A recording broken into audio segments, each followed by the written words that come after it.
ক্রিয়াবান না জগৎ থেকে আলাদা, যোগী জগৎ থেকে আলাদা, যারা প্রাণায়াম করে তারা জগৎ থেকে আলাদা। এখন যে যে নবরাত্রির এই নবরাত্রির সময় যে যেই সাধনাই করে না কেন, হুম। এই টাইমটাতে ওই সাধনার একটা রেজাল্ট অথবা একটা ফল পাওয়া যায়, এরকম একটা কিছু। থাকলে কি হবে? বেশি করে সাধনা করবি। আর একটা জিজ্ঞাসা ছিল। কার কার প্রশ্ন এটা বলো? এই প্রশ্নটা কে প্রশ্নটা শুনেছো?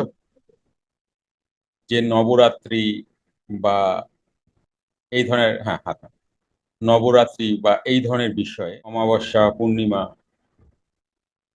এইসব দিনে সাধনা করলে সাধনা অনেক এগিয়ে যায়, অনেক এগিয়ে যায়। আমি কি ঠিকঠাক বলবো না মোটিভেশন দেবো? কি বলো? ঠিক মোটিভেশন মানে একটা থামস আপ দেখাও, আর ঠিক মানে দুইটা থামস আপ দেখাও। মোটিভেশন লাগবে না?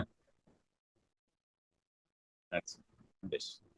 জগতের মানুষ, ম্যাক্সিমাম মানুষ এরকমই, মোটিভেশন লাগে। আচ্ছা, আপনার মুখার্জি মোটিভেশন লাগে। জগতের মানুষ কি ভাবে জানো? মোটিভেশন বাইরে থেকে আসবে। 90%, 90 বলবো না, 80% মানুষ মোটিভেশন বাইরে থেকে নেয়। তাহলে 80% মানুষ মোটিভেশন বাইরে থেকে নেয়, বাকি রইল 20%। এই 20% মানুষ সাকসেসে যায়, 80% যেতে পারে না। কেন? কারণ 80% মানুষের মোটিভেশন বাইরে থেকে। আজকে আমি এমন মোটিভেশন দিলাম, এই নবরাত্রি তুমি বিরাট সাধনা করলা, সাধনা করে আর দেখলা কই, তো নড়ে চড়ে না, কথাও কয় না। তো পরের নবরাত্রিতে তুমি যেবা ভুইলা, এক, আর দুই হচ্ছে, নবরাত্রি আসলেই তুমি সাধনা করবা, অমাবস্যা আসলেই তুমি সাধনা করবা, মহেন্দ্রক্ষণ আসলেই তুমি সাধনা করবা, কোন বিশ্বকর্মা পূজার দিন সাধনা করবা। এগুলো হচ্ছে যারা 80% মানুষ।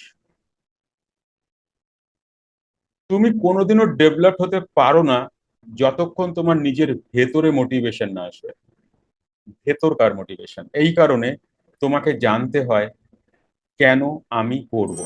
যুক্ত ক্রিয়াযোগ, সুষুম্না অন্তর্মুখী প্রাণায়াম, সম্ভাবী মহামুদ্রা, কপালভাতি শিখতে চাইছেন? প্রতি সপ্তাহে মঙ্গল, বুধ ও বৃহস্পতিবার রাত 8টা থেকে 9টা অবধি জুম অনলাইনে নিজের বাড়ি বসেই শিখতে পারবেন। যোগাযোগ জ্ঞানী গুরু কমিউনিটি, ফোন নাম্বার 9903680146।